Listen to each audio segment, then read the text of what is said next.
The morning sun cast long shadows across the Riverside Valley shooting complex as Maya Chun stepped out of her weathered Honda Civic, her sneakers crunching softly on the gravel parking lot.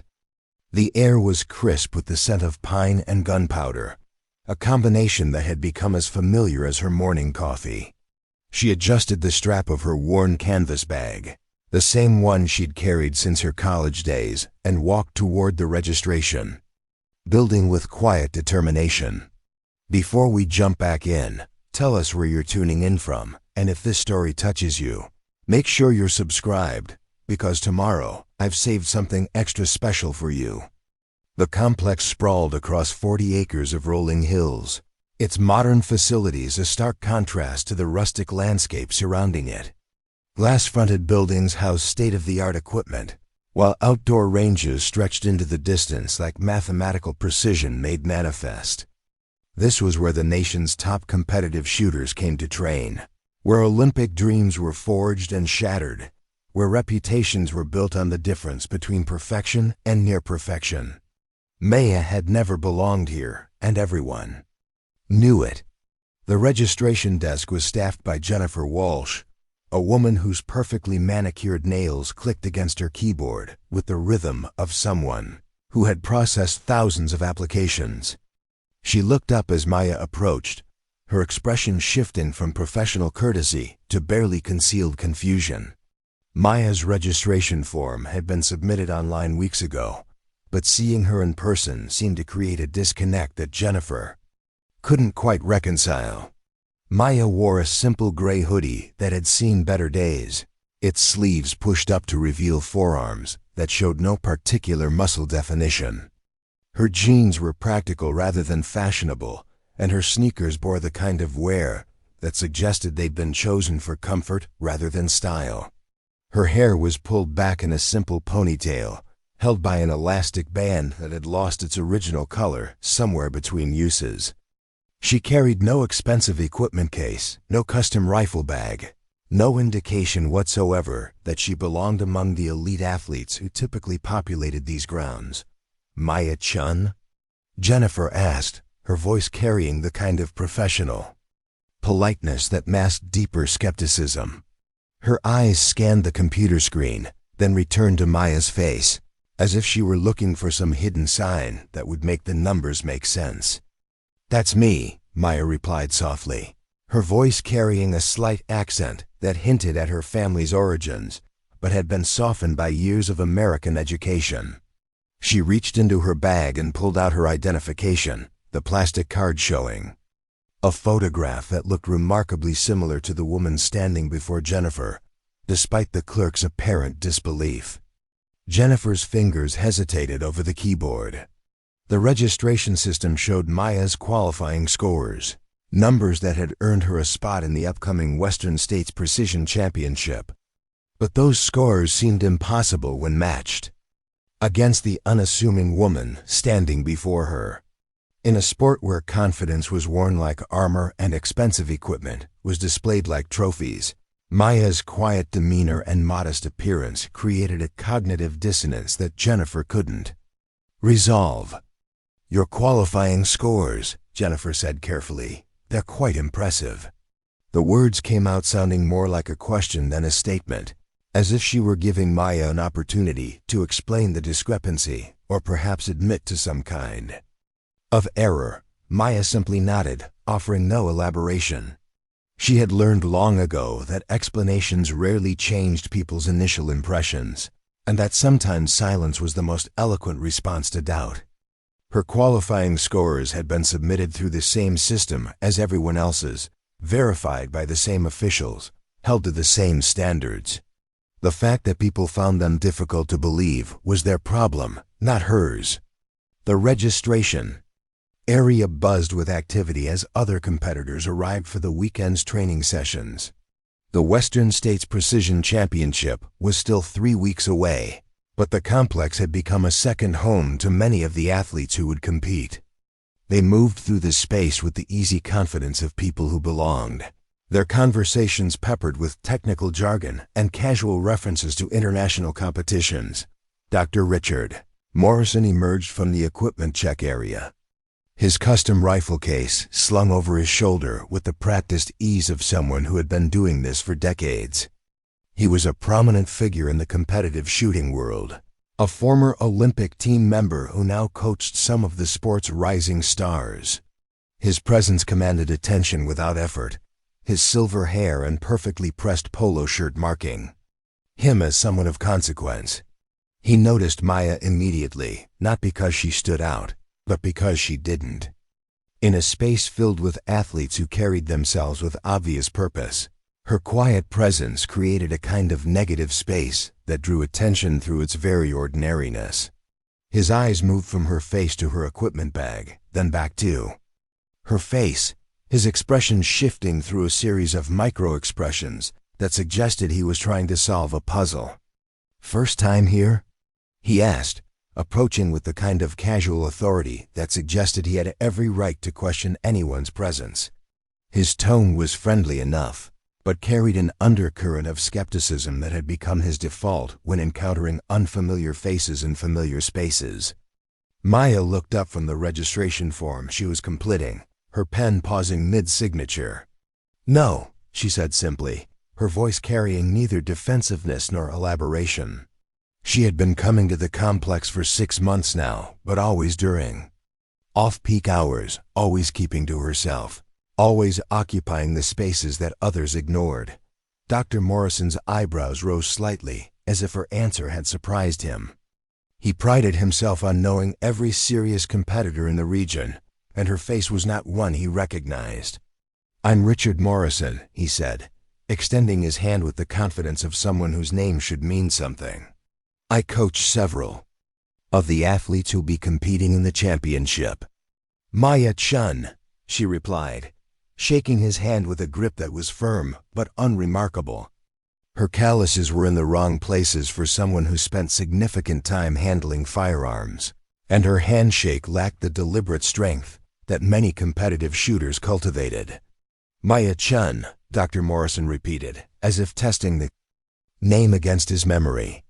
"I'm not familiar with your background. Which club do you train with?" His question was casual, but his eyes were sharp, cataloging details that didn't quite fit his expectations.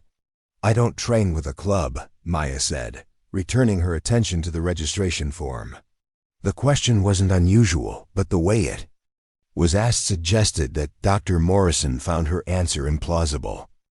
Preparing and narrating this story took us a lot of time, so if you are enjoying it, subscribe to our channel. It means a lot to us.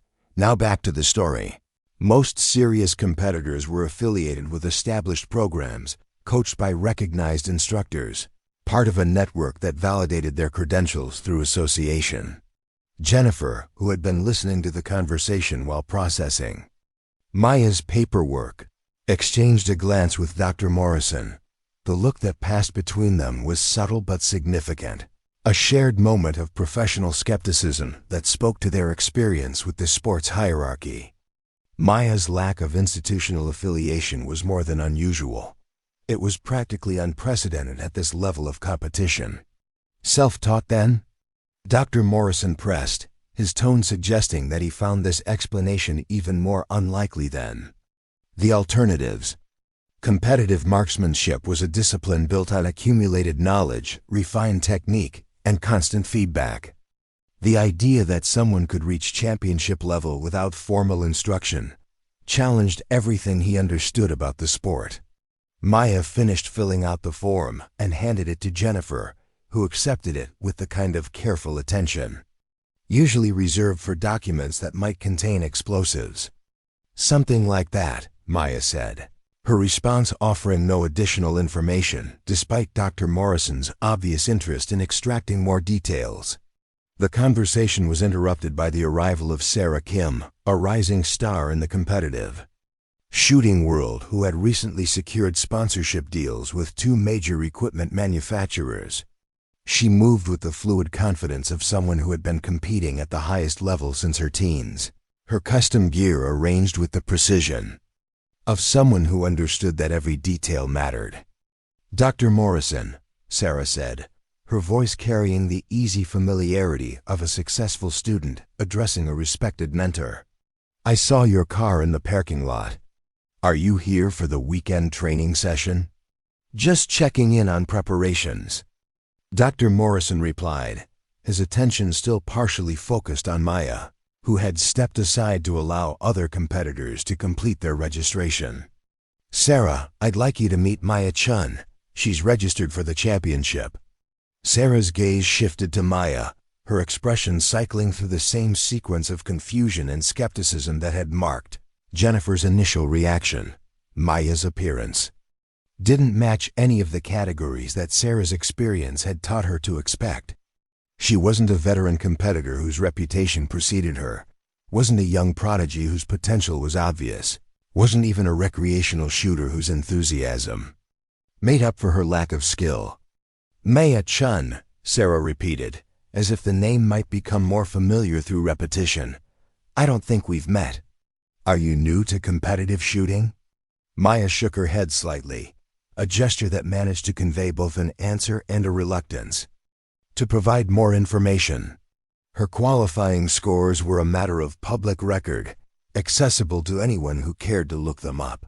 But she had learned that people rarely bothered to check facts when their assumptions provided a more comfortable narrative. Maya's qualifying scores are quite impressive, Jennifer interjected, her voice carrying a note of professional diplomacy that suggested she was trying to bridge the gap between skepticism and courtesy. The computer screen still displayed Maya's registration information, the numbers that had earned her a spot in the championship, glowing in stark contrast to the doubt that surrounded her presence. Sarah's expression shifted, her competitive instincts engaging despite her lingering confusion. She had spent years studying the ranking lists, memorizing the names and scores of anyone who might represent a threat to her own ambitions. Maya's name was not on any of those lists, which meant either she was a complete unknown or there had been some kind of administrative error. What's your specialty? Sarah asked, her tone becoming more focused as she began to treat Maya as a potential competitor rather than a curiosity. Indoor precision, outdoor distance, moving targets? Maya's response was characteristically brief. I shoot what's in front of me, she said, her words carrying no hint of bravado despite their potentially provocative nature.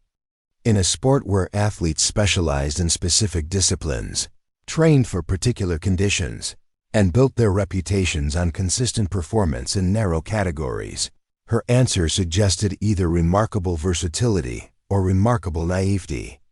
Dr. Morrison and Sarah exchanged another glance, this one more pointed than the previous one.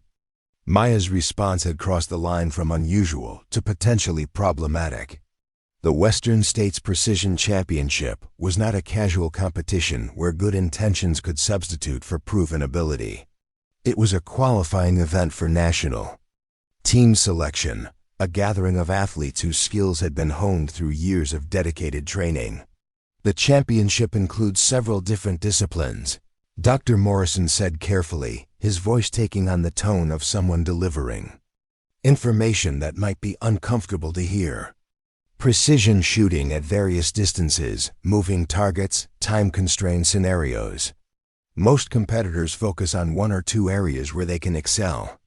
Maya nodded, acknowledging the information without providing any indication of how it might affect her own preparation. Her qualifying scores had been submitted in multiple categories, a fact that was unusual but not unprecedented.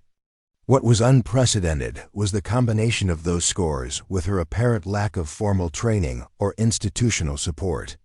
Jennifer finished processing Maya's registration and handed her a temporary badge that would allow her access to the training facilities. The badge was standard issue, identical to the ones worn by every other competitor, but somehow it looked out of place hanging from Maya's simple lanyard. The other athletes wore their badges like small trophies, evidence of their membership in an exclusive community. Maya's badge looked more like a visitor's pass, temporary and somehow provisional. The advanced training ranges are open until 8 tonight, Jennifer said, her voice returning to its professional standard. Make sure you check in with the range officers before beginning any practice sessions. Maya pocketed the badge and shouldered her bag, preparing to leave the registration area.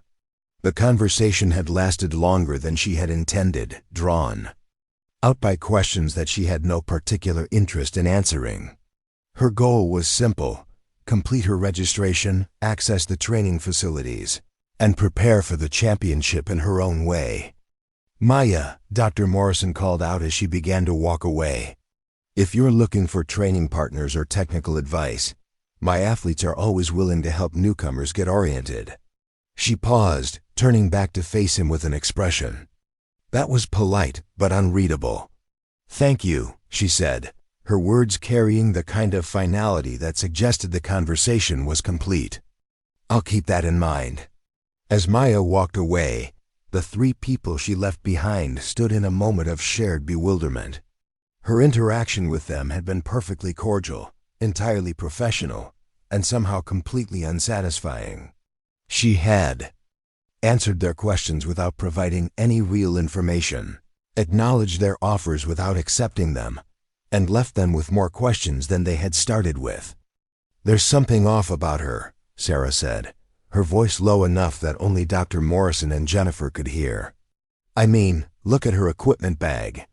That's not what serious competitors carry." Dr. Morrison nodded slowly, his attention still focused on Maya's retreating figure. "Her qualifying scores are legitimate," he said, his voice carrying the tone of someone who had checked the numbers multiple times. "But I've never seen her at any of the regional competitions. She's not affiliated with any of the established programs. It's like she appeared out of nowhere." Jennifer pulled up Maya's registration information on her screen, scrolling through the data with the practiced efficiency of someone who had processed hundreds of similar forms. "Her address is local," she said, reading from the screen. "She's been a member here for about 6 months, but she always uses the basic ranges during off-peak hours. No coaching sessions, no group training, no equipment rentals." 6 months. Dr. Morrison repeated, his expression growing more thoughtful. "That's not nearly enough time to develop championship-level skills, especially without formal instruction." Sarah's competitive instincts were fully engaged now, her mind already working through the implications of Maya's presence. "Maybe she's been training somewhere else and just joined here recently," she suggested. "Or maybe she's been shooting recreationally for years and just started competing." "Possible," Dr. Morrison agreed, though his tone suggested he found both explanations unlikely. "But recreational shooting and competitive shooting are completely different disciplines. The transition usually takes years, and it's rarely seamless."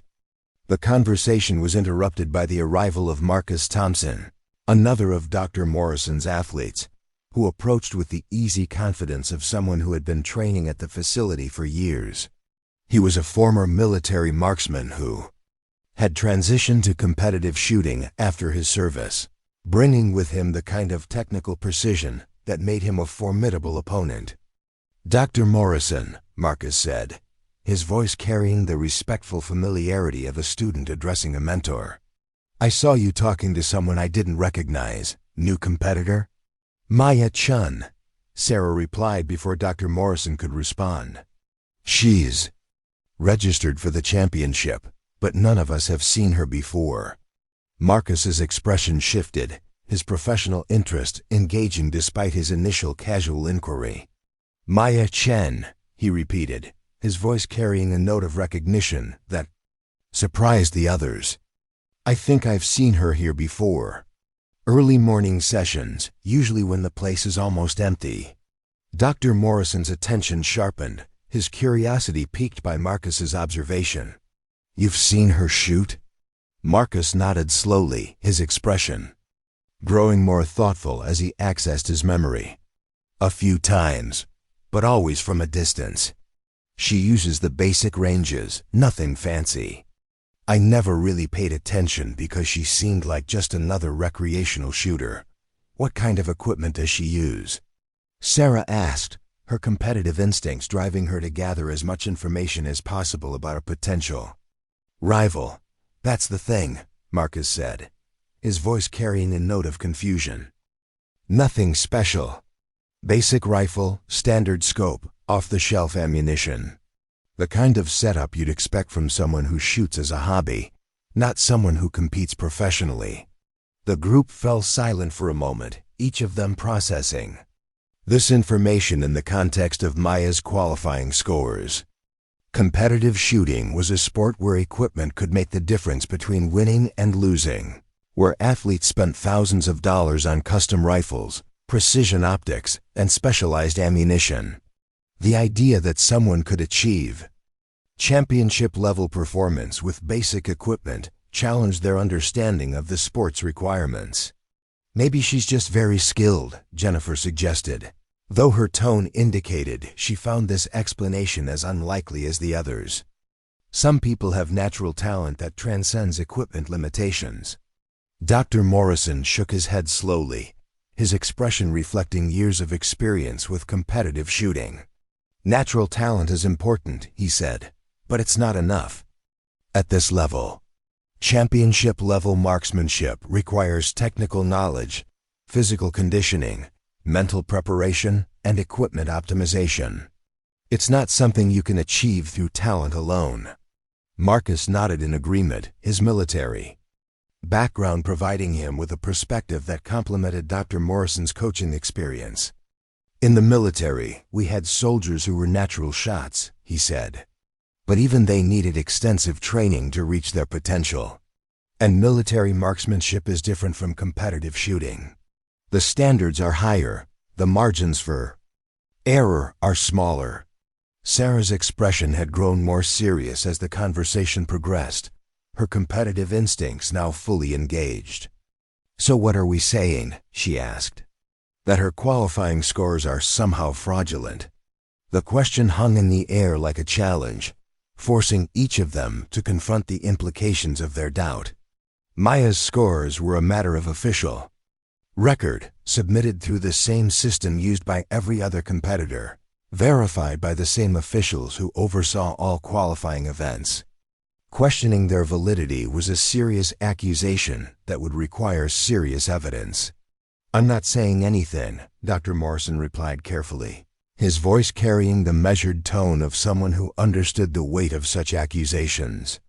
"But I am saying that something doesn't add up. Her scores, her equipment, her training background, her lack of competitive history, none of it fits the pattern we'd expect to see." Jennifer had been listening to the conversation while continuing to process registrations for other competitors, but now she looked up from her screen with an expression of professional concern. "Are you suggesting that I should flag her registration for review?" she asked.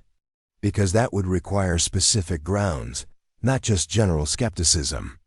Dr. Morrison considered the question carefully, weighing his professional obligations against his personal instincts. "No," he said finally. "Her registration appears to be in order, and her qualifying scores are legitimate until proven otherwise. But I think it would be wise to keep an eye on her training sessions, just to get a better sense of her actual capabilities." Marcus nodded in agreement, his practical nature asserting itself despite his lingering confusion. "I'll be here most of the weekend," he said. "If she comes in for practice, I'll try to get a better look at her shooting." Sarah's expression had shifted again, this time taking on the focused intensity that had made her a successful competitor. "I'll do the same," she said.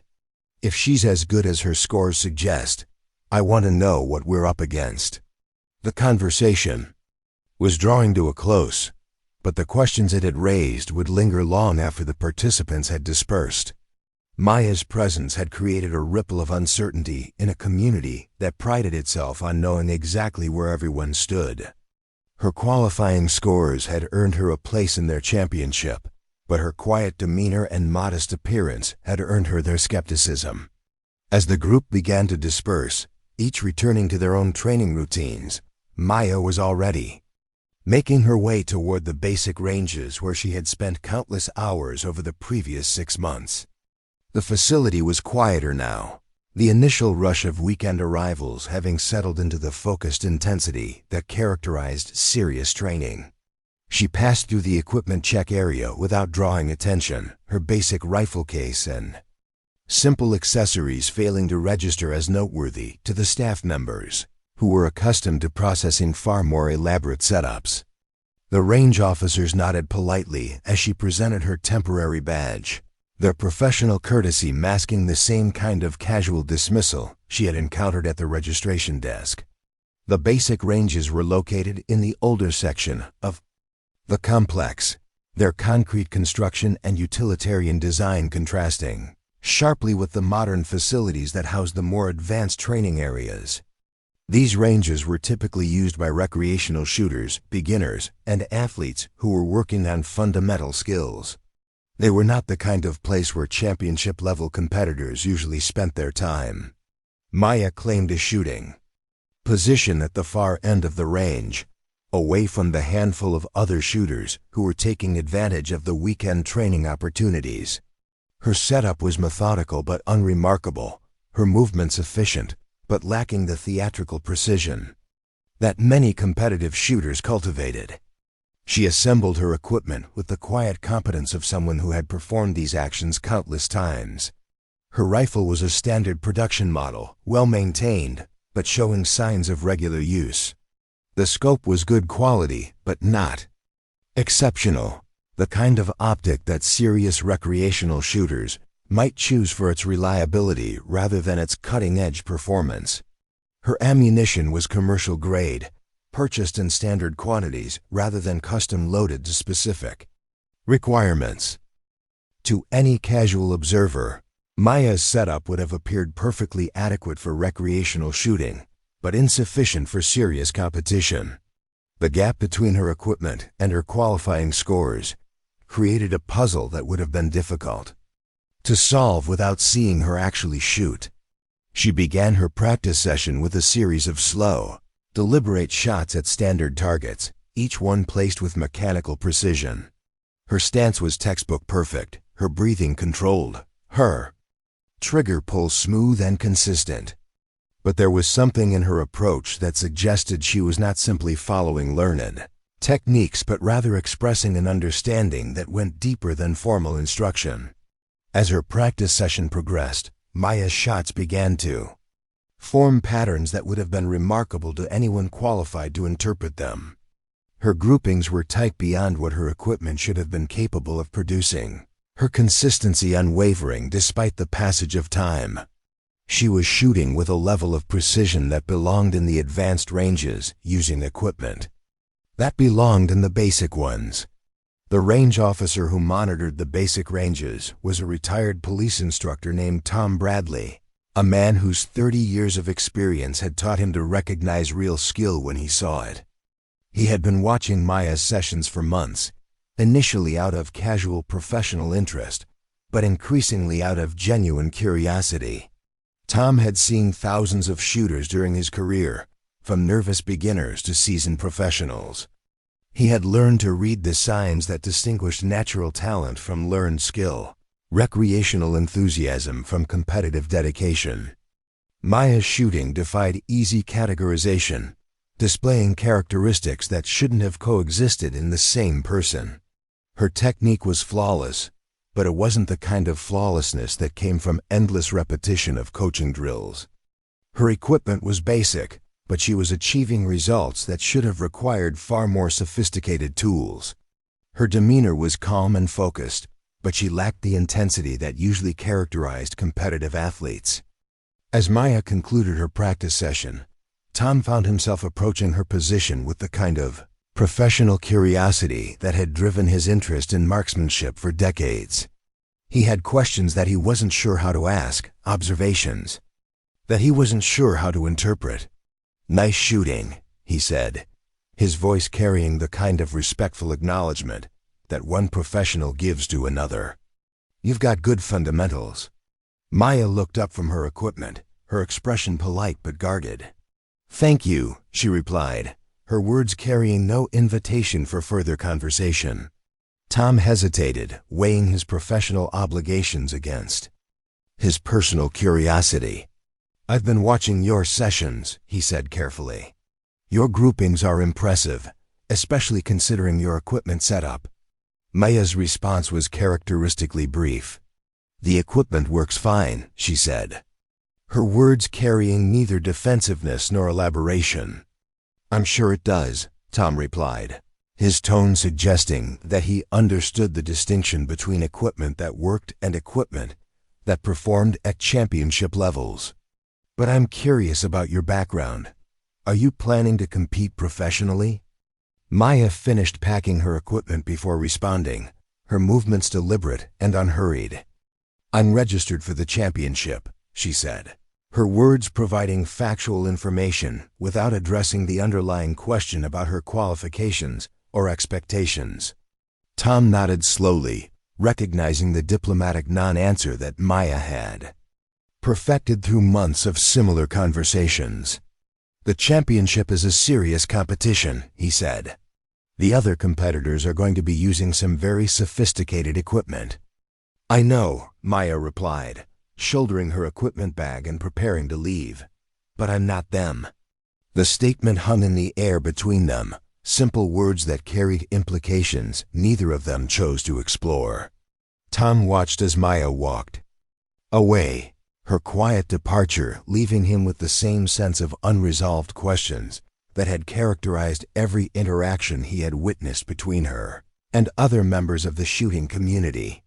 As Maya made her way back through the facility, past the registration desk where Jennifer was still processing weekend arrivals, past the equipment areas where Dr. Morrison's athletes were preparing for their training sessions, past the advanced ranges where the sports elite were honing their skills, she remained what she had always been, a presence that didn't quite fit the established patterns.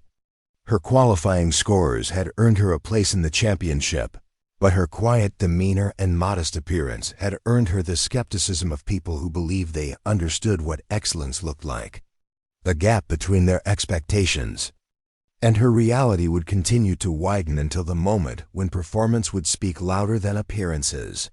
The weekend training sessions would provide more opportunities for observation, more chances for the competitive shooting community to try to solve the puzzle that Maya represented.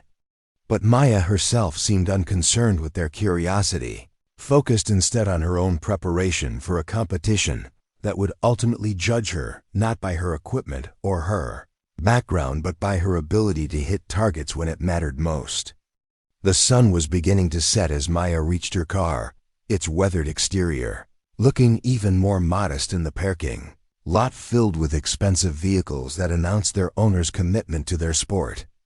She loaded her equipment into the trunk with the same methodical care she had shown in every other aspect of her preparation, then drove away from the complex as quietly as she had arrived. Behind her, the facility continued its weekend rhythm. The conversations and training sessions that would occupy the next 2 days already beginning to take shape. But now those conversations would include a new element, questions about Maya Chen, the quiet woman whose presence had created a ripple of uncertainty in their carefully ordered world. The championship was still 3 weeks away, but the story of Maya Chen had already begun. It was a story that would challenge assumptions, defy expectations, and ultimately demonstrate that sometimes the most powerful performances come from most unexpected sources. The following Monday morning brought an unusual buzz to the Riverside Valley shooting complex as word of Maya's weekend appearance spread through the tight-knit community of competitive shooters.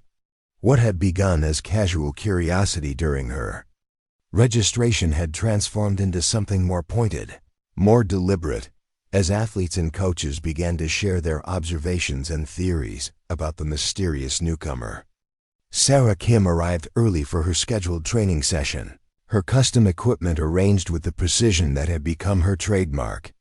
She had spent the weekend researching Maya's name through every competitive shooting database she could access, finding nothing that would explain the qualifying scores that had earned her a championship slot. The absence of any competitive history had only deepened Sarah's suspicions and sharpened her focus on uncovering what she was beginning to view as an elaborate deception. Dr. Morrison was already present when Sarah entered the advanced training facility, his silver hair catching the morning light as he reviewed training schedules with his characteristic attention to detail. His weekend had been spent making discreet inquiries among his network of coaches and officials, seeking any information that might explain Maya's sudden appearance in their sport. Like Sarah, he had found nothing, a fact that had transformed his initial curiosity into something approaching professional concern. "Any luck with your research?" Sarah asked as she began unpacking her equipment, her voice carrying the focused intensity that marked her approach to anything she considered a potential threat to her competitive goals. Dr. Morrison looked up from his clipboard, his expression reflecting the same frustration that had been building since Saturday's encounter. "Nothing substantial," he replied, his voice carrying the measured tone of someone who was accustomed to having complete information about his competitive environment. "I've contacted colleagues in 3 different regions, checked with officials who oversee qualifying events, even reached out to some military contacts who might know about civilian shooters with tactical backgrounds." Sarah's hands paused in their methodical arrangement of her gear, her attention fully focused on Dr. Morrison's words. "And?" "Complete blank," Dr. Morrison said, his voice carrying a note of professional bewilderment that was unusual for someone of his experience. "Maya Chun doesn't exist in any of the competitive records, isn't affiliated with any of the established training programs, has no military or law enforcement background that anyone can identify. It's as if she materialized out of thin air." The conversation was interrupted by the arrival of Marcus Thompson, whose military bearing was evident even in civilian clothes as he carried his equipment case into the training area.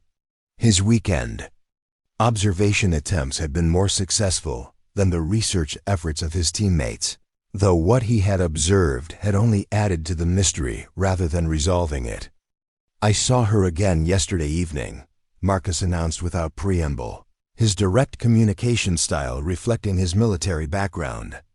"She was here during the transition between the afternoon and evening sessions when the place was practically empty." Both Sarah and Dr. Morrison turned their attention to Marcus, their expressions reflecting the intense interest that Maya's presence had begun to generate among the competitive shooting community.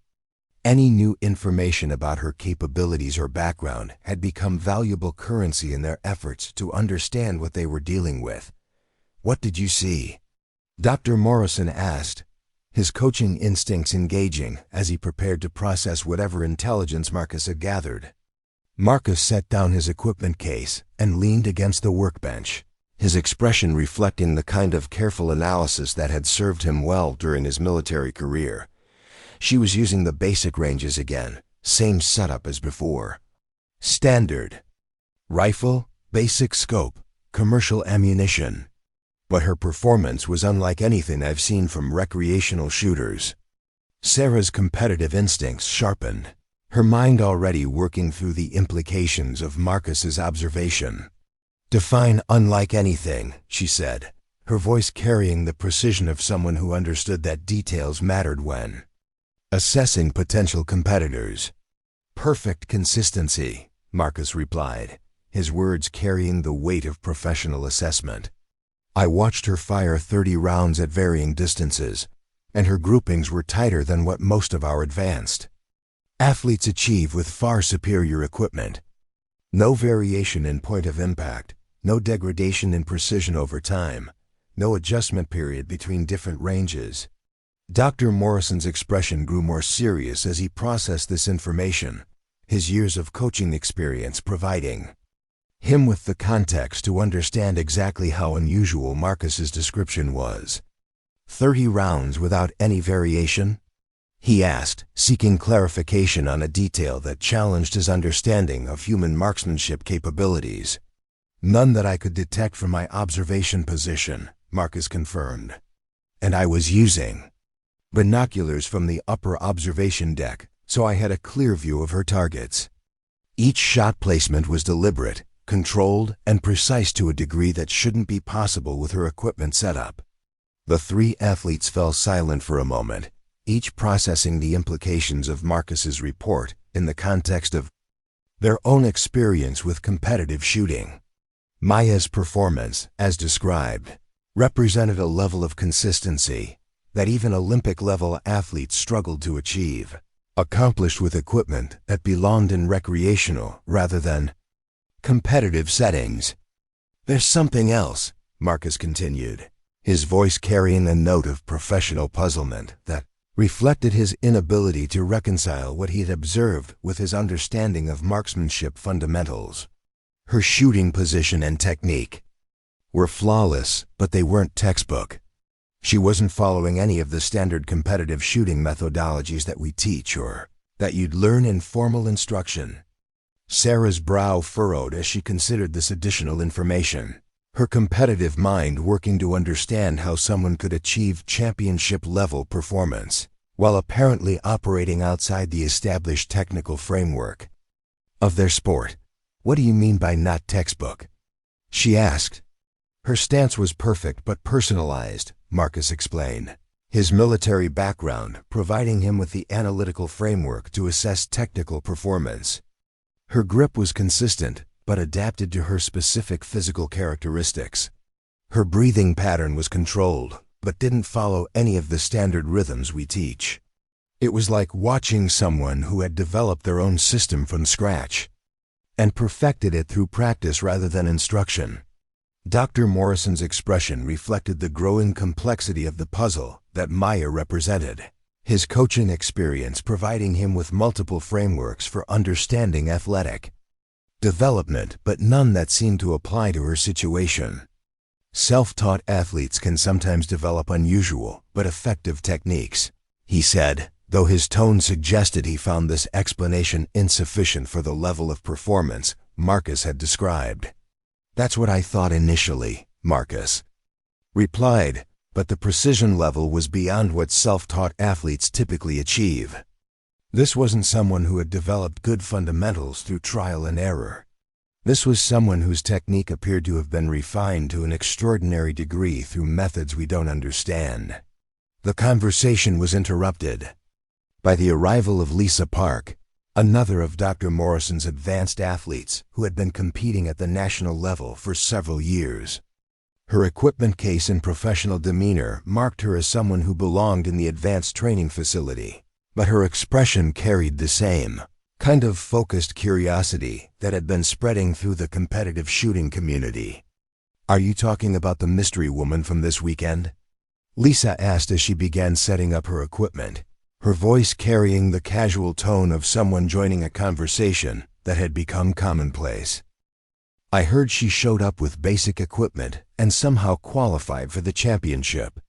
Sarah nodded, her expression reflecting the intensity that Maya's presence had begun to generate among the athletes who would be competing against her. "Marcus was just telling us about her training session yesterday. Apparently, her performance level is significantly higher than her equipment would suggest." Lisa's hands paused in their methodical preparation routine, her attention focusing on the implications of Sarah's statement. "How much higher?" she asked, her competitive instincts engaging as she considered the potential threat that Maya might represent. "Championship level," Marcus replied, his words carrying the weight of professional assessment. "Possibly higher." Her consistency and precision were beyond what I've seen from most of the athletes who compete at the national level. Lisa's expression shifted from casual interest to focused concern, her years of competitive experience providing her with the context to understand exactly what Marcus's assessment meant. "That's impossible," she said, though her tone suggested she was trying to convince herself as much as the others. "You can't achieve that level of performance with basic equipment, especially not without formal training." Dr. Morrison had been listening to the conversation while reviewing his training notes, but now he looked up with an expression that reflected his growing frustration with the situation. "Impossible or not," he said, "her qualifying scores are legitimate, and Marcus's observations suggest that her actual capabilities may exceed even those numbers." The group fell silent again, each member processing the implications of Maya's presence in their competitive environment. The Western States Precision Championship was more than just a regional competition. It was a qualifying event for national teen selection, a gathering of athletes whose skills represented the highest levels of civilian marksmanship in the country. The idea that someone with Maya's background could compete effectively in such an environment challenged everything they understood about their sport.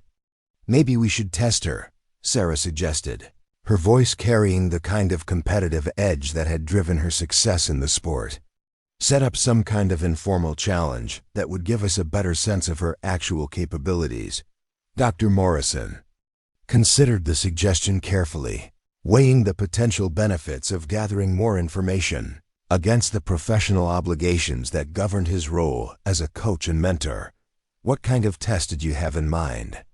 he asked. "Something that would require her to demonstrate her skills under observation," Sarah replied, her mind already working through the possibilities. "Maybe a group training session where she'd have to shoot alongside established competitors. It would be difficult for her to maintain any kind of deception under those circumstances." Marcus nodded in agreement, his practical nature asserting itself despite his lingering confusion about Maya's background. "A group session would also give us the opportunity to observe her technique more closely," he added.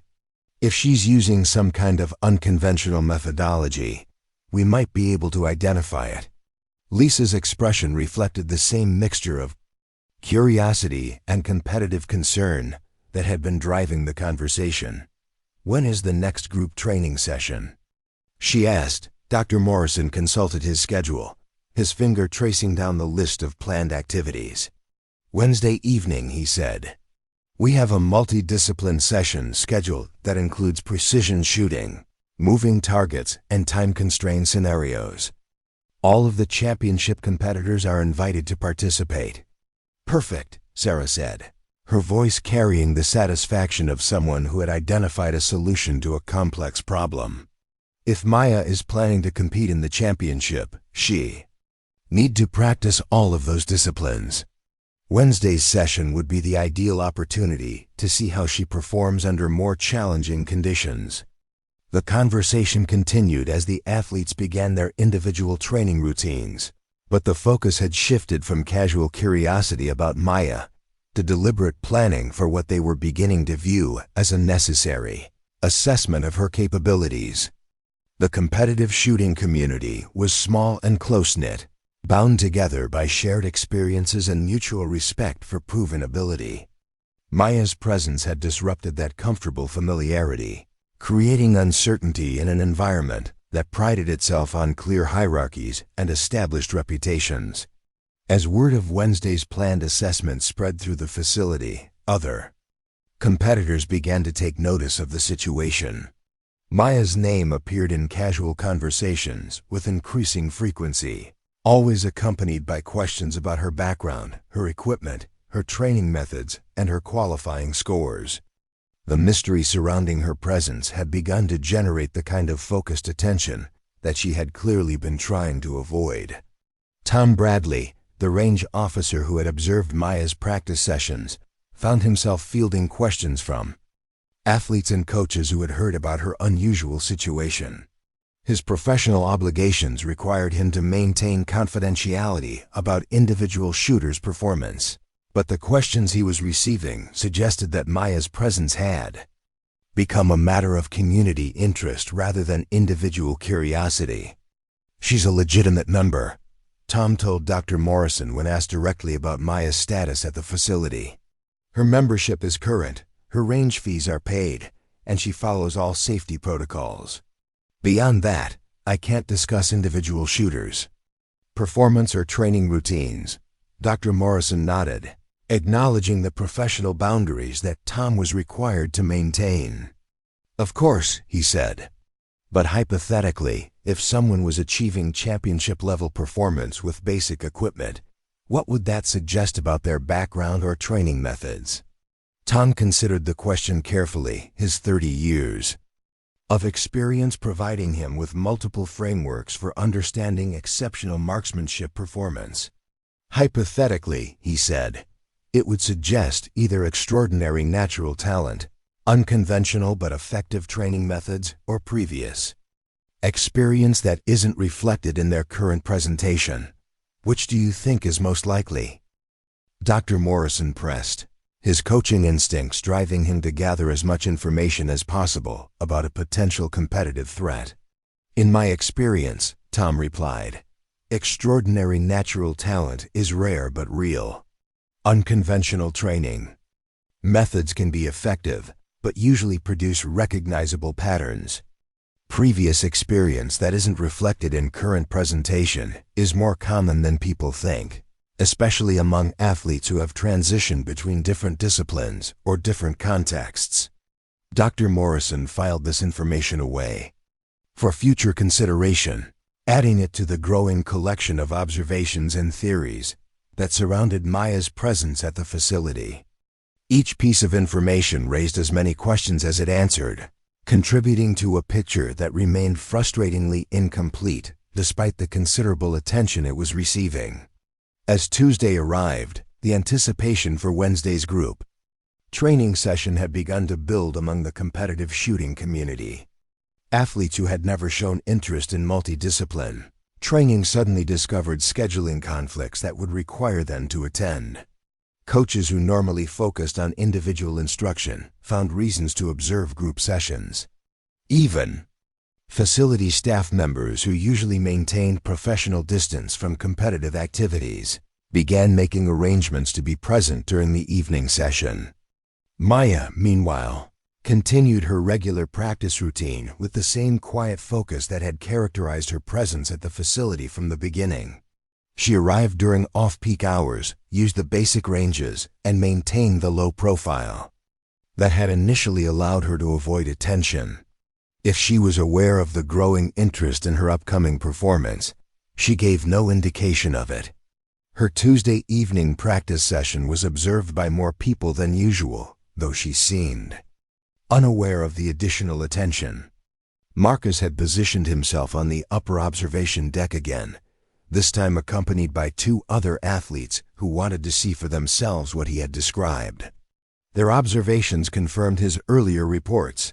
Maya's performance was consistently exceptional, achieved with equipment that shouldn't have been capable of supporting such precision. "It's like watching a magic trick," whispered one of the observers, her voice carrying the kind of bewildered admiration that had become common among those who had witnessed Maya's shooting. "The equipment is clearly basic. The technique is obviously self-taught, but the results are better than what most of us achieve with far superior setups." Marcus nodded, his expression reflecting the same professional puzzlement that had driven his initial interest in Maya's capabilities. "That's exactly what I thought the first time I saw her shoot," he replied. "There's a disconnect between what should be possible and what she's actually achieving." The third observer, a coach from a neighboring facility who had heard about Maya through the competitive shooting network, had been taking notes throughout the session.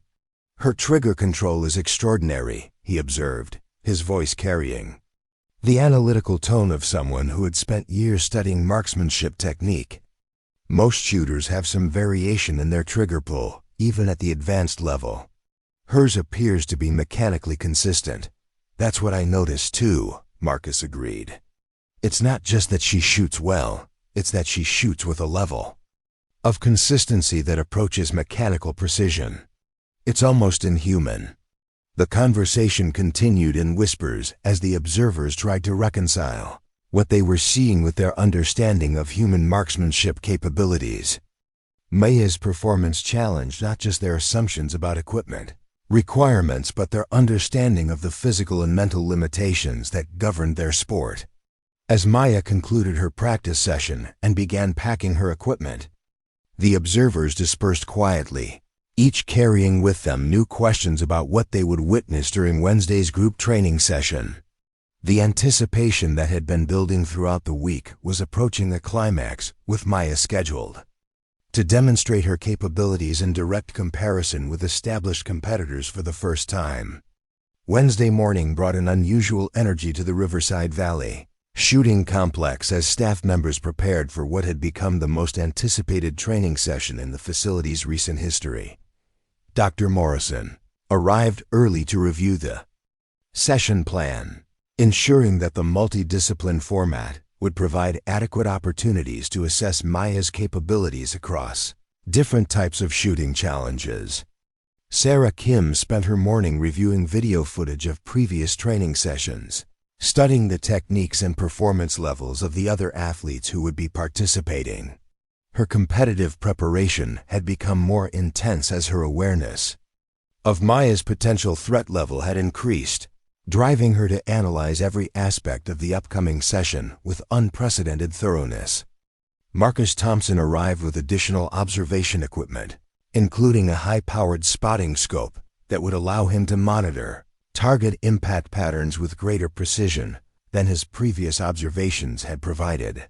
His military background had taught him the value of accurate intelligence, and he was determined to gather as much data as possible about Maya's actual capabilities. Lisa Park had invited 2 additional athletes to attend the session as observers, expanding the group of competitors who would have the opportunity to assess Maya's performance firsthand. The invitation list had grown organically as word of the session spread through the competitive shooting community, transforming what had been planned as a routine training activity into something approaching a formal evaluation. As the afternoon progressed, the facility buzzed with an energy that was unusual for a midweek training session. Athletes who normally trained independently found reasons to be present. Coaches who typically focused on individual instruction discovered the need to observe group dynamics. Even administrative staff members began finding excuses to be in the vicinity of the advanced training ranges. Tom Bradley, the range officer who had been observing Maya's development over the previous months, found himself fielding questions from facility management about the unusual level of interest in the evening session. His professional obligations required him to maintain neutrality, but his personal curiosity about Maya's performance was as strong as anyone's. "Is there anything special about tonight's session that I should be aware of?" asked the facility director, a former competitive shooter whose administrative responsibilities usually kept him away from day-to-day training activities. Tom considered his response carefully, weighing his obligation to protect individual shooters' privacy against the legitimate management interest in understanding unusual facility usage patterns. "One of the participants has generated considerable interest among the competitive shooting community," he said diplomatically. "Her background and capabilities are subjects of some speculation." "Speculation about what?" the director pressed, his competitive background providing him with the context to understand that such interest was unusual in their close-knit community. "About whether her actual capabilities match her qualifying scores," Tom replied. "And about whether her training background is sufficient to support championship-level competition." The director nodded, understanding the implications of Tom's explanation. The Western States Precision Championship carried significant prestige within the competitive shooting community, and questions about participant qualifications were matters of legitimate concern for facility management. "Will tonight's session provide answers to those questions?" he asked. "It should," Tom replied. "She'll be shooting alongside established competitors for the first time, using the same equipment and conditions. If there are discrepancies between her claimed capabilities and her actual performance, they should become apparent." As evening approached, the participants began arriving for the training session, each carrying equipment that reflected years of investment in their competitive careers. Custom rifles, precision optics, specialized ammunition, and technical accessories were arranged with the care that elite athletes devoted to their tools. The equipment area resembled a showcase of the most advanced marksmanship technology available to civilian competitors. Maya arrived as the sun was setting, her weathered Honda Civic looking modest among the expensive vehicles that filled the parking lot. She carried the same basic equipment case that had marked her previous appearances, showing no sign of having upgraded her gear in preparation for the more challenging training environment. Dr. Morrison greeted her at the equipment check area with professional courtesy. though his voice carried an undertone of anticipation that reflected his interest in finally observing her performance under controlled conditions. "Maya," he said, "I'm glad you could join us for tonight's session. This will be a good opportunity for you to practice the different disciplines that will be included in the championship." Maya nodded politely, her response characteristically brief. "Thank you for including me," she said, her words carrying no indication of awareness about the unusual level of interest her participation had generated. As Maya set up her equipment alongside the other competitors, the contrast between her setup and theirs became starkly apparent. Her standard rifle and basic scope were functional but unremarkable, lacking the custom modifications and precision enhancements that characterized the other athletes' gear. Her ammunition was commercial grade, purchased in standard packaging, rather than custom loaded to specific requirements. Sarah Kim positioned herself at the station next to Maya's, ostensibly for convenience but actually to maximize her opportunity to observe Maya's technique and performance at close range. Her own equipment represented thousands of dollars of investment in competitive marksmanship technology, each component selected and tuned for optimal performance under championship conditions. "Interesting rifle," Sarah commented as she observed Maya's setup process, her voice carrying the kind of casual interest that masked deeper analytical purposes. "I don't think I've seen that model in competitive use before." Maya looked up from her methodical preparation routine, her expression polite but unrevealing. "It shoots accurately," she replied, her words providing factual information without addressing the underlying question about her equipment choices. Marcus Thompson had positioned himself where he could observe both Maya's shooting position and her target results, his spotting scope already adjusted for optimal viewing of the 200-meter range where the session would begin. His military experience had taught him the value of comprehensive observation, and he was determined to document every aspect of Maya's performance for later analysis. Lisa Park had claimed a position that would allow her to monitor Maya's technique throughout the various disciplines that would be covered during the session.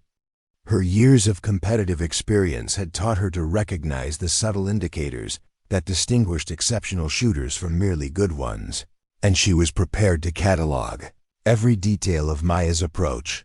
Dr. Morrison called the group to attention as the session began, his voice carrying the professional authority that marked his approach to coaching and instruction. "Tonight we'll be working through 3 disciplines," he announced. "Precision shooting at 200 meters, moving targets at various distances, and time-constrained scenarios that simulate competition conditions. Each discipline will test different aspects of marksmanship skill." The participants nodded their acknowledgement, each drawing on their experience with similar training sessions to prepare mentally for the challenges ahead. Maya's expression remained calm and focused, showing no sign of nervousness about performing in front of the group for the first time. "We'll begin with precision shooting," Dr. Morrison continued. "Each shooter will fire 10 rounds at the 200-meter target, with scoring based on group size and point of impact consistency. This will give us a baseline for comparison across the other disciplines." Sarah Kim stepped to the firing line first, her custom rifle shouldered with the practiced ease of someone who had performed this routine thousands of times.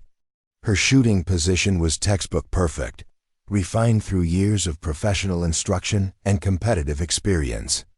She fired her 10 rounds with mechanical precision, each shot placed with a deliberate control that had made her a rising star in the competitive shooting world. Her target results reflected her skill level and equipment quality, a tight grouping, centered in the scoring ring with minimal variation in point of impact. The group size was well within championship standards, demonstrating the kind of consistency that separated elite competitors from recreational shooters. Marcus Thompson followed, his military background evident in his approach to the firing line. His technique reflected the tactical marksmanship training that had been refined through years of military service, adapted for competitive shooting through Dr. Morrison's coaching. His results were similarly impressive, though his grouping showed slightly more variation than Sarah's due to different emphasis of his training background. Lisa Park's performance continued the pattern of exceptional shooting that characterized Dr. Morrison's athletes, her results reflecting the investment in equipment and training that had brought her to the national level of competition. Each competitor demonstrated the kind of capability that would be expected at the championship level, setting a standard against which Maya's performance would be measured. As Maya approached the firing line, the observation area fell silent. Every eye focused on the woman whose presence had generated weeks of speculation and anticipation. She settled into her shooting position with fluid efficiency, her movements betraying none of the nervousness that might have been expected from someone shooting alongside elite competitors for the first time. Her stance was immediately recognizable as fundamentally sound, though observers noted subtle differences from the textbook positions they had been taught. Her grip appeared perfectly suited to her physical characteristics. Her breathing pattern was controlled, but didn't follow any of the standard rhythms taught in competitive shooting programs. Maya's first shot was followed by immediate attention to the spotting scope monitors that would reveal her target impact. The result drew a sharp intake of breath from Marcus Thompson, whose military experience had taught him to recognize exceptional marksmanship when he saw it. The shot had struck the center of the target with precision that matched or exceeded any of the previous competitor's best shots. Her second shot confirmed what the first had suggested. Maya was shooting with a level of accuracy that belonged in championship competition, achieved with equipment that shouldn't have been capable of supporting such performance. Each subsequent shot added to the growing realization that her qualifying scores had not been anomalous, but representative of her actual capabilities. By the time Maya completed her 10-shot string, the silence in the observation area had taken on a different quality. The casual skepticism that had motivated the session had been replaced by professional recognition of genuine skill. Her grouping was not only competitive with the results achieved by the established athletes, but was actually superior in terms of consistency and precision.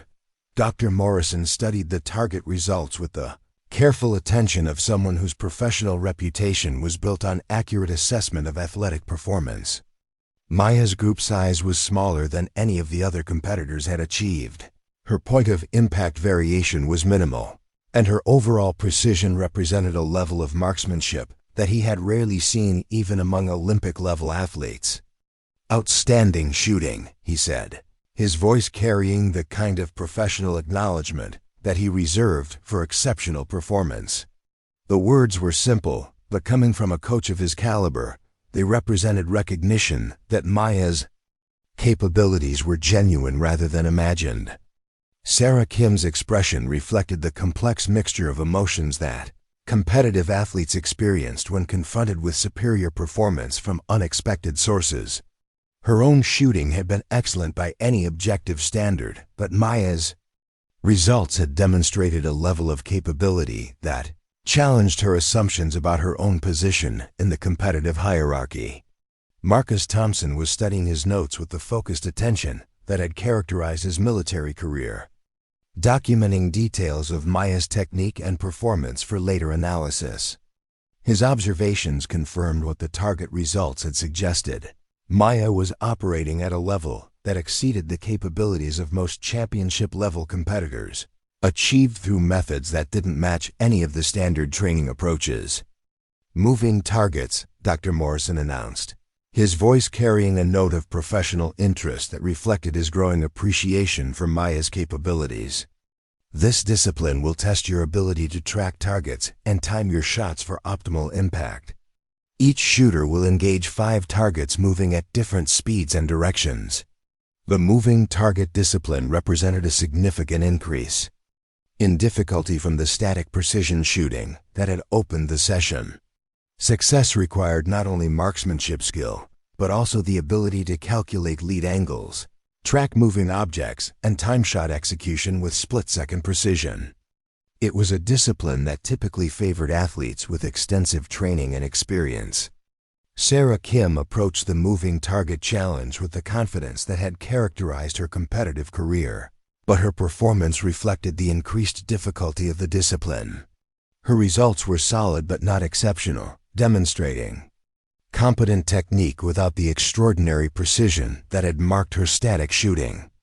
Marcus Thompson's military background provided him with some advantage in the moving target discipline, his tactical training having included scenarios that required engaging mobile threats. His results were better than Sarah's, but still within the range that would be expected from his background and training level. Lisa Park's performance confirmed the general pattern. The moving target discipline was significantly more challenging than static precision shooting, requiring skills that even experienced competitors found difficult to master completely.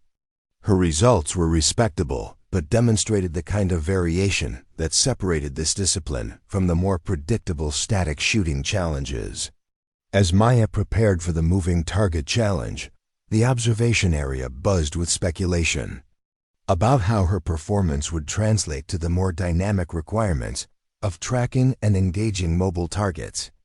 Some observers suggested that her exceptional static shooting might not extend to the more complex skills required for moving targets. Others argued that someone capable of her level of precision probably possessed the fundamental skills necessary for any marksmanship discipline. Maya's approach to the moving target challenge was markedly different from the other competitors, though the differences were subtle enough that only experienced observers would have noticed them. Her preparation was more deliberate, her tracking movements more fluid, her shot timing more intuitive than analytical. Her first moving target engagement produced a result that silenced the speculation in the observation area. The target had been struck with the same precision that had characterized her static shooting, despite the additional complexity of calculating lead angles and timing shot execution. The impact was perfectly centered, suggesting not just accuracy, but complete understanding of the ballistic requirements. Each subsequent target engagement confirmed what the first had demonstrated. Maya's marksmanship capabilities extended beyond static precision to include the more complex skills required for dynamic shooting scenarios. Her technique appeared to be based on intuitive understanding rather than analytical calculation, producing results that exceeded what even experienced competitors achieved through conventional training methods. By the time Maya completed the moving target discipline, the atmosphere in the observation area had shifted from skeptical curiosity to professional amazement. Her performance had not only met the standard set by the other competitors, but had exceeded it by a significant margin, demonstrating capabilities that challenged the observer's understanding of what was possible in competitive marksmanship. Dr. Morrison found himself reassessing everything he thought he knew about athletic development and competitive preparation. Maya's results suggested either natural talent of extraordinary magnitude or training methods that produced capabilities far beyond what conventional approaches could achieve. Either explanation challenged his professional understanding of how marksmanship excellence was developed and sustained. The time-constrained scenarios that concluded the session represented the most challenging discipline, requiring competitors to engage multiple targets under artificial time pressure while maintaining accuracy standards. Success demanded not only marksmanship skill, but also the mental discipline to perform under stress and the tactical awareness to prioritize targets effectively. Maya's performance in the time-constrained scenarios completed a demonstration that had transformed skeptical observers into believers. Her results across all three disciplines had been consistently superior to those achieved by established competitors, accomplished with basic equipment and apparently self-taught techniques that defied conventional understanding of competitive marksmanship development. As the session concluded and equipment was packed away, the conversations among participants and observers reflected a fundamental shift in perspective about Maya's presence in their competitive environment. The mystery surrounding her background remained unsolved, but her capabilities were no longer subject to question. She had demonstrated, under direct observation and controlled conditions, that her qualifying scores had been accurate representations of her actual performance level. The mockery and skepticism that had characterized the previous week's discussions were replaced by professional respect and intensified curiosity about her background and training methods. Maya had proven herself capable of competing at the highest levels of their sport, but the questions about how she had developed those capabilities remained as compelling as ever.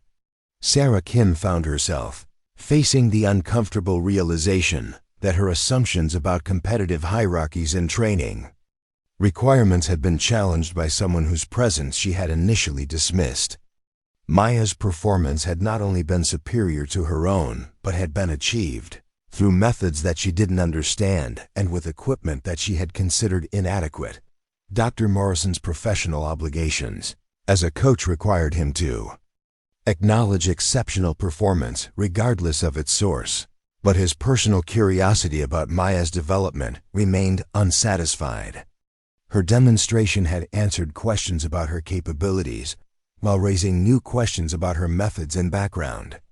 As Maya packed her basic equipment and prepared to leave, the same quiet efficiency that had characterized her arrival, the competitive shooting community was left to process the implications of what they had witnessed. The woman they had spent weeks trying to understand had demonstrated that their initial skepticism had been misplaced, but the mystery of her background and methods remained as compelling as ever. The championship was now less than 2 weeks away, and Maya Chun had established herself as a legitimate contender whose capabilities could not be dismissed or explained away. The competitive landscape had been altered by her presence, and every athlete who would face her in competition now understood that they were dealing with someone whose skills were genuine, even if her background remained mysterious. The evening had provided answers to some questions while raising others, but one thing had become clear: Maya Chun would not be underestimated again. Her quiet presence and modest equipment had concealed capabilities that belonged at the highest levels of competitive marksmanship, and everyone who had witnessed her performance understood that the championship would be more competitive than anyone had anticipated. The morning of the Western States Precision Championship arrived with unseasonably clear skies and still air, conditions that would favor precision shooting and eliminate weather-related variables that might otherwise influence competition outcomes. Maya Chun drove through the gates of Riverside Valley Shooting Complex at dawn, her weathered Honda joining a parking lot already filled with expensive vehicles that announced their owners' serious commitment to competitive marksmanship. The facility had been transformed for the championship, with additional viewing areas constructed for spectators, media stations established for coverage of the event, and ceremonial banners displaying the logos of major sponsors who supported competitive shooting sports. Television crews were setting up equipment to broadcast selected portions of the competition, bringing national attention to an event that typically attracted only regional interest. Maya registered at the competitor check-in station with the same quiet efficiency that had characterized all of her interactions at the facility. Her equipment inspection was routine, her documentation was in order, and her appearance was as unremarkable as it had been during her initial registration months earlier. The officials processing her paperwork showed no recognition of the attention her presence had generated within the competitive shooting community. Competition brackets had been posted the previous evening, and Maya found herself grouped with some of the most accomplished athletes in the field. Her first-round matches would include Sarah Kim, whose recent performances had established her as a favorite for overall victory, and Marcus Thompson, whose military background and technical precision made him a formidable competitor in multiple disciplines. Dr. Morrison arrived early to oversee the preparation of his athletes, his silver hair and pressed polo shirt marking him as a figure of authority within the coaching community. His conversation with competition officials reflected his ongoing curiosity about Maya's background, though his inquiries had yielded no additional information about her training history or competitive experience. The opening ceremony featured remarks from regional shooting sports officials and recognition of major sponsors. But the real focus was on the competition itself. The Western States Precision Championship consisted of multiple disciplines conducted over 2 days, with cumulative scoring determining overall winners and qualification for national-level competition. Maya's first event was precision rifle. At 300 meters, a discipline that would test fundamental marksmanship skills under controlled conditions. She approached the firing line carrying the same basic equipment that had marked all of her previous appearances, drawing curious glances from competitors whose custom rifles and precision optics represented significant financial investment in their sport. The competitors were called to the line in numerical order, with Maya assigned position 7 among 12 athletes in her division. She set up her equipment with methodical efficiency, her movements betraying none of the nervousness that might have been expected from someone competing at this level for the first time. Sarah Kim occupied position 6, her custom rifle and precision scope representing the pinnacle of competitive marksmanship technology. Her preparation routine was elaborate and deliberate, each adjustment carefully calculated to optimize performance under championship conditions. She glanced occasionally at Maya's basic setup, her expression reflecting the mixture of curiosity and competitive concern that had characterized her attitude since the group training session. Competition officials called for the first relay to begin preparation, and Maya settled into her shooting position with the fluid efficiency that had impressed observers during her previous demonstrations. Her stance was fundamentally sound but personalized, adapted to her physical characteristics rather than conforming to textbook positions that might not suit her individual requirements. The range commands echoed across the facility as competitors prepared for their precision shooting strings. Maya's breathing settled into the controlled rhythm that had become familiar to those who had observed her training, though her pattern differed from the standard techniques taught in most competitive shooting programs. When the command to commence firing was given, Maya's first shot was delivered with the same quiet precision that had characterized all of her previous shooting. The impact was immediately visible through spotting scopes positioned to monitor target results, and the placement drew immediate attention from range officers who were accustomed to exceptional shooting but recognized something unusual when they saw it. Her subsequent shots built a grouping that defied the limitations of her basic equipment, each impact placed with mechanical consistency that suggested either extraordinary natural ability or training methods that produced capabilities beyond conventional understanding. By the time she completed her string, her target showed results that belonged among the best in the competition. Sarah Kim's performance was technically excellent, her custom equipment and refined technique producing results that reflected years of dedicated training and significant financial investment. Her grouping was tight and well-centered, demonstrating the kind of precision that had established her reputation as a rising star in competitive shooting. Marcus Thompson's military background was evident in his approach to the precision discipline, his technique reflecting tactical marksmanship training adapted for competitive conditions. His results were solid and consistent, though they lacked the extraordinary precision that had marked Maya's performance. As scores were posted for the first event, Maya's name appeared at the top of the leaderboard with a margin that surprised even experienced observers.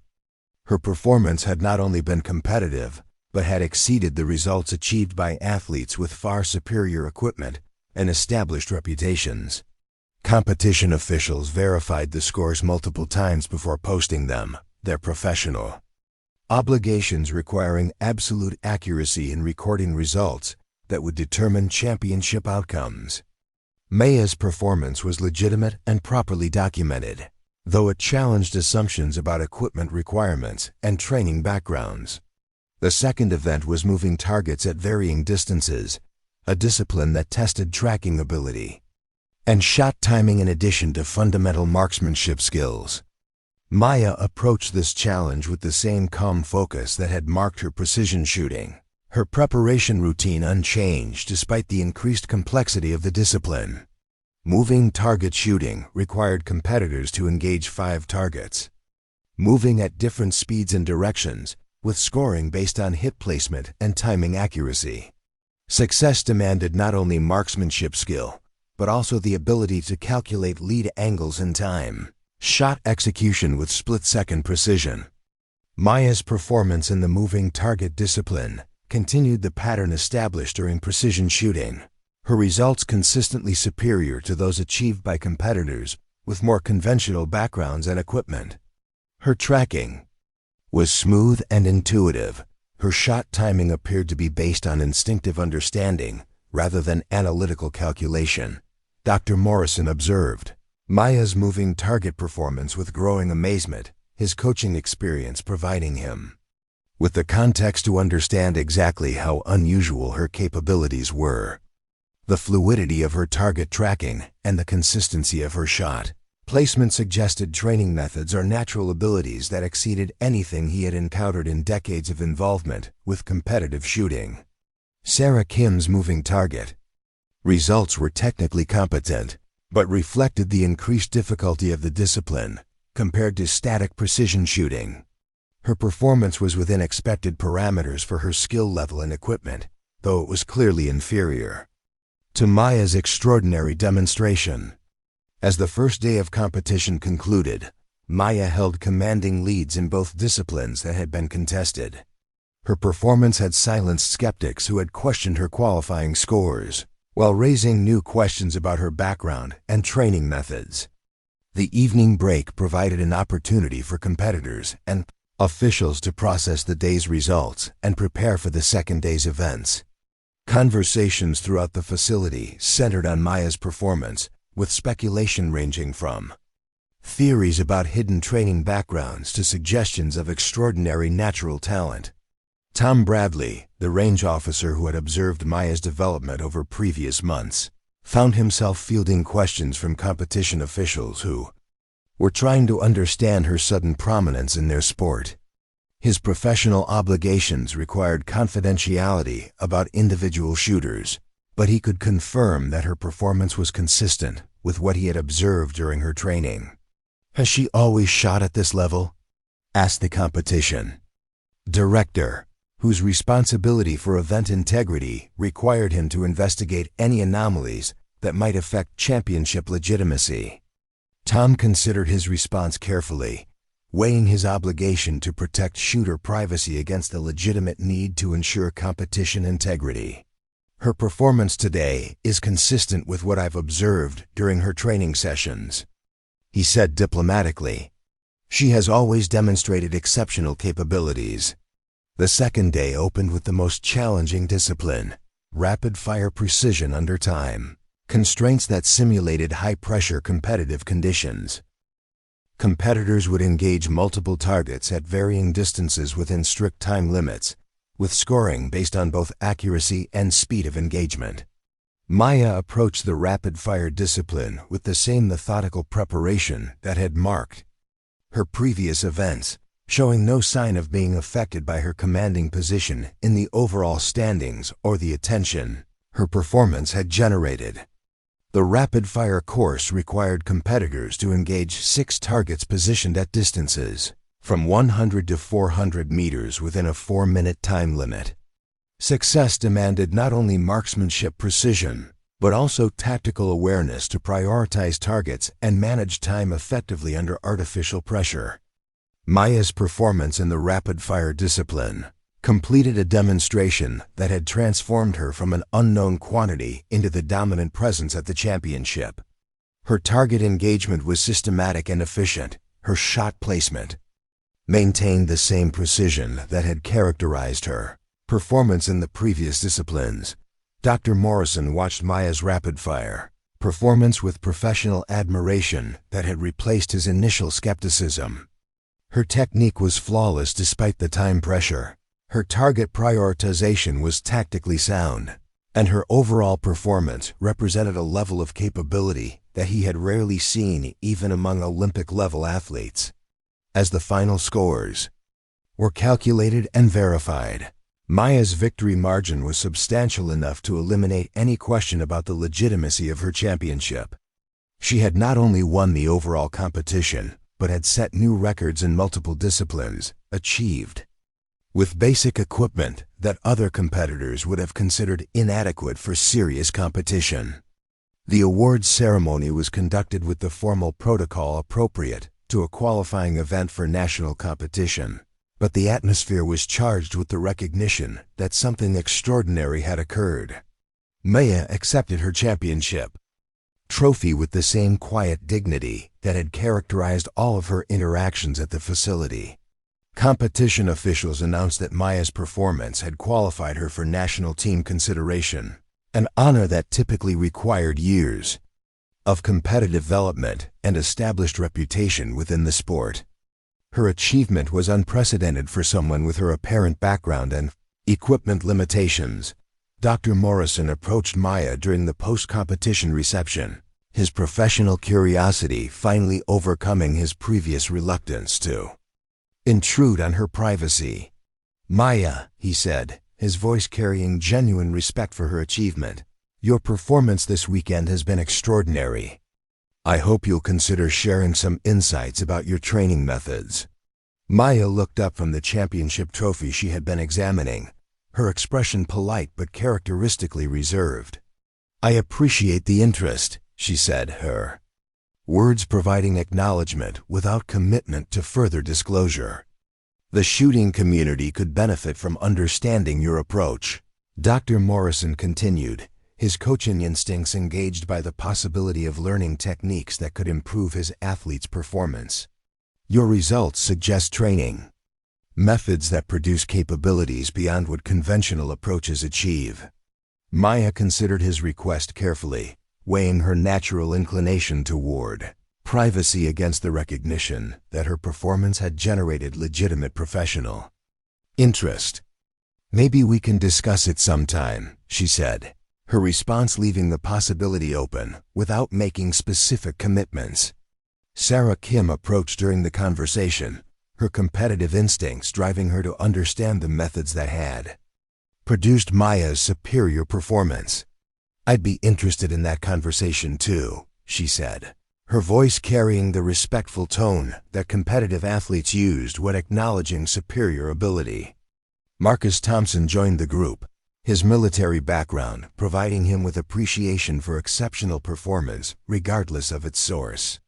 "Your technique is unlike anything I learned during my service," he said to Maya, his words carrying professional recognition rather than criticism. Maya nodded politely, acknowledging their interest while maintaining the personal boundaries that had characterized all of her interactions within the competitive shooting community. "Thank you," she said, her words simple but carrying genuine appreciation for their recognition. As the championship concluded and participants began departing, Maya packed her basic equipment with the same methodical efficiency that had marked her arrival. Her championship trophy was placed carefully in her equipment case, the only external indication of what she had accomplished. The parking lot conversations that traditionally followed major competitions were dominated by discussions of Maya's performance and speculation about her background. Her victory had been decisive and legitimate, but the questions about her training methods and competitive development remained as compelling as they had been before the championship. Tom Bradley observed Maya's departure from his position near the facility entrance, his professional satisfaction tempered by personal curiosity about her future in competitive shooting. Her championship victory had established her credentials beyond question, but her quiet departure suggested that she remained the same private individual who had first appeared at the facility months earlier. Dr. Morrison's athletes gathered around him for post-competition analysis. Their conversation focused on Maya's techniques and the lessons that might be learned from her approach. Her performance had challenged their understanding of training requirements and equipment limitations, forcing them to reconsider assumptions about competitive development. "She shot with basic equipment and outperformed everyone," Sarah said, her voice reflecting the complex mixture of admiration and professional concern that Maya's victory had generated. "There's something we don't understand about her methods, Or something we don't understand about her background, Marcus added, his analytical nature driving him to seek explanations for performance that seemed to defy conventional understanding. Dr. Morrison nodded thoughtfully, his coaching experience providing him with multiple frameworks for understanding athletic achievement, but none that seemed adequate to explain Maya's capabilities. Either way, he said, she's demonstrated that our assumptions about training and equipment requirements may need revision. As Maya drove away from the championship venue, her weathered Honda carrying both her basic equipment and her championship trophy, the competitive shooting community was left to process the implications of what they had witnessed. She had proven that exceptional performance could emerge from unexpected sources, achieved through methods that remained mysterious despite extensive observation. The championship results would be forwarded to national team selectors, placing Maya's name among those being considered for the highest levels of competitive shooting. Her victory had opened doors that typically required years of competitive development to access, though her apparent lack of interest in conventional recognition suggested that she might not pursue those opportunities.